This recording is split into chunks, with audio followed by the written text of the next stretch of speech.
خير من قد أرسل وخير من هزم مقامات العلا. السلام عليكم ورحمة الله وبركاته.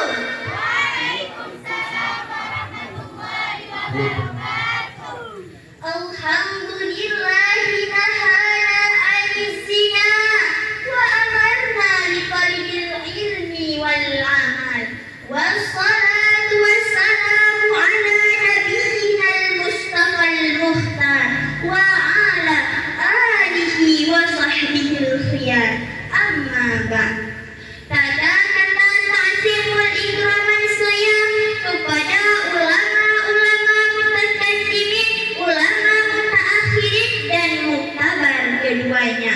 Kata ta'zim wal ikraman saya lagi kepada pimpinan saya Darul Fatah, Walid beserta keluarga. Yang saya hormati para dewan juri dan MC yang handsome sekali. Yang saya hormati kepada guru-guru dan penonton yang sudah hadir pada malam ini. Masa muda adalah masa yang masih penuh dengan tenaga. Apapun yang dimakan, semua masih terasa. Kalau masih muda, masih darah, jangankan anak piawak, anak cicak pun indah dipandang mata. Ini zaman modern, kalau tidak punya boyfriend, tidak dianggap keren. Seolah-olah pacaran adalah suatu kewajiban yang bila tidak kita lakukan, maka dosa yang kita dapatkan. Apakah itu benar? Bagaimana dengan hukum Islam? Jomblo bagaimana yang dilarangkan dan jomblo bagaimana yang diperintahkan? Oleh karena itu, timbullah inisiatif kami untuk menyampaikan pidato yang kami beri judul Wibawa Jomblo. Kaum muslimin wal muslimat rahimakumullah. Allah menciptakan manusia berpasang-pasangan. Ada laki-laki dan ada pula perempuan. Bahkan banyak orang mengambil kesimpulan bahwa hidup ini harus ada hubungan. Agar tidak rugi, Allah menciptakan beda jenis kelaminan. Kalau soal menikah, memang sudah sah bila dijalankan dengan aturan Allah. Sekarang yang menjadi permasalahannya anak muda yang belum menikah. Sok merasa masih muda, bisa lakukan apa yang dia suka. Apalagi masih di bangku sekolah, tak punya pacar sendiri, diri orang pun jadi. Inilah fenomena dunia di akhir zaman. Belum lagi menyinggung kehidupan santri. Saat pulang dari pesantren, pasti ada panggilan keren. Kalau baru 2 bulan di pesantren, panggilannya Akhi dan Ukhti. Kalau sudah 1 tahun, Abi dan Umi. Kalau sudah bosan, diganti dengan Mami dan Papi. Bagaimana kisah ini bisa terjadi? Pertama, diawali dari nadratun, pandangan. Kemudian baru fatabasaman, senyuman. Setelah itu fasalaman, sapaan pun terjadi.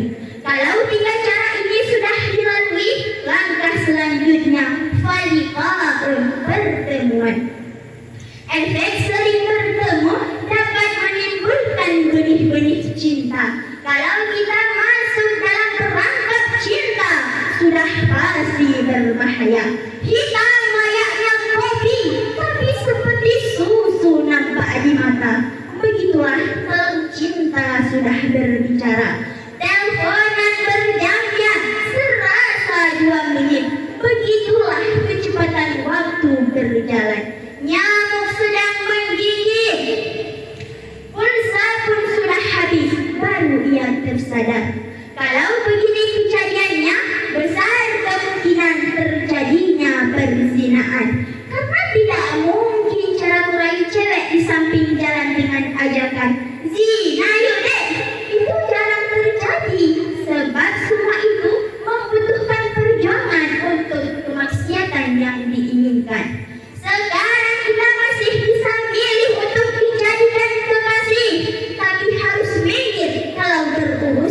dengan takdir yang bertahun-tahun akan kalah dengan yang langsung ta'aruf.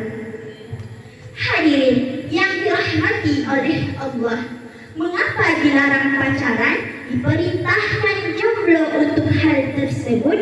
Karena itu adalah landasan yang bisa menuju ke ranah perzinaan. Senada dengan firman Allah Ta'ala surah Al-Isra ayat 32. A'udzu billahi minasy syaithanir rajim. Bismillahirrahmanirrahim. Wala taqrabuz zina innahu kana fahishatan wa sa'a sabila. Dan janganlah engkau mendekati zina. Zina itu sungguh suatu perbuatan buruk dan suatu jalan yang keji. Jelas wahai saudaraku, substansi dari ayat tersebut sangat melarang perbuatan yang melahirkan perzinaan, atau yang lebih dikenal lagi dengan istilah pacaran. Apalagi memang zina lebih utama diharamkan dalam agama. Yang diharamkan zina, pacaran ikutan haram sesuai kaidah yang tertulis. Nahyu bisyai'in nahyu biwasa'ilhim. Larangan suatu perkara juga melarang sarana yang menuju perkara itu.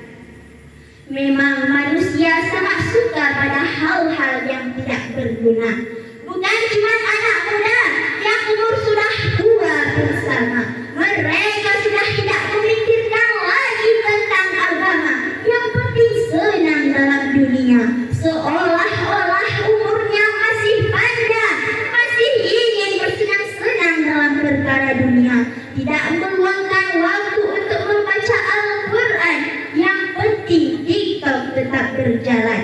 Kadang hadir rasa bosan, healing yang lebih diutamakan. Yang Al-Quran tetap tak mau dibaca. Mungkin ini tanda Allah sudah murka. Begitulah manusia yang selalu senang dengan hal-hal yang sia-sia. Padahal nikmat cuma sementara, akhirat melarat sepanjang masa.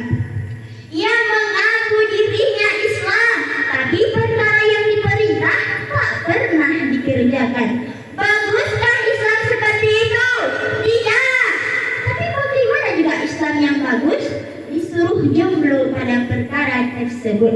Sesuai dengan hadis Nabi, min husni islamil mur'i tarkuhu ma la ya'nihi. Sebagian daripada kebagusan Islam seseorang adalah meninggalkan perkara yang tidak bermanfaat.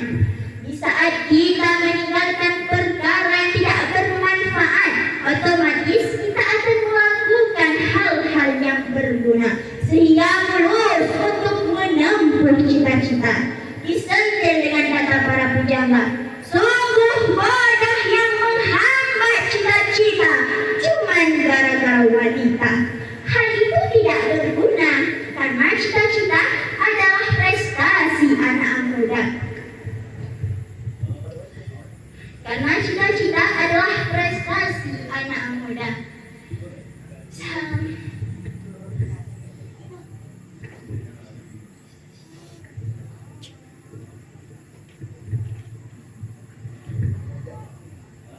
Kalau dengan seorang wanita dilarang pacaran, namun dengan siapa juga kita berpacaran? Yang pertama, dengan ilmu.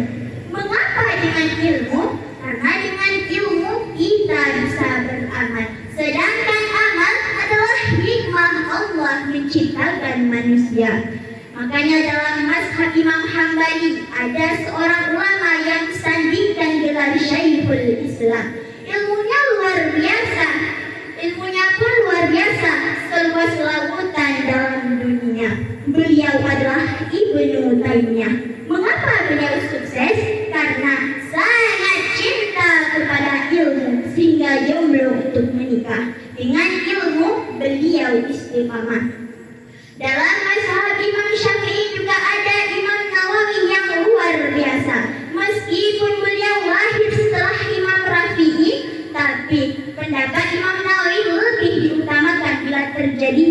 perselisihan. Bagaimana ini bisa terjadi?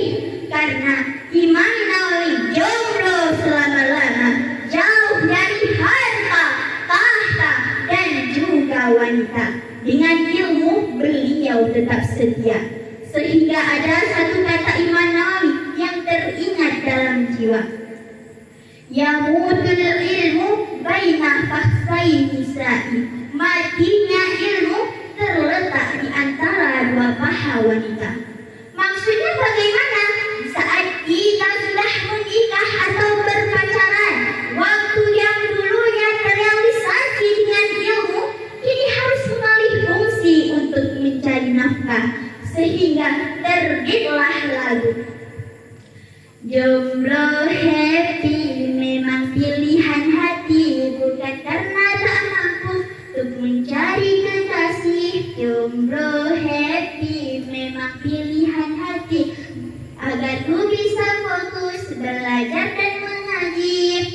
Yang kedua, baru datang ilmu, karena ilmu adalah khas.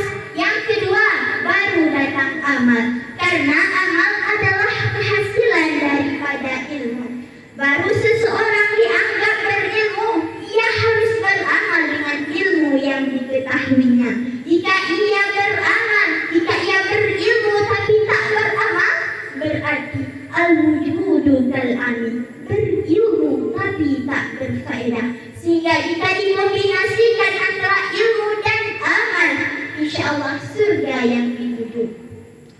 Dari sekian kalimat yang sudah kami sampaikan, maka yang menjadi kesimpulannya adalah jomblolah pada perkara yang dilarang, pacarilah pada perkara yang diperintahkan, nikahi ilmu, ceraikan maksiat, jauhkan poligami. Semoga kita bersatu dengan hamba-hamba yang diridai.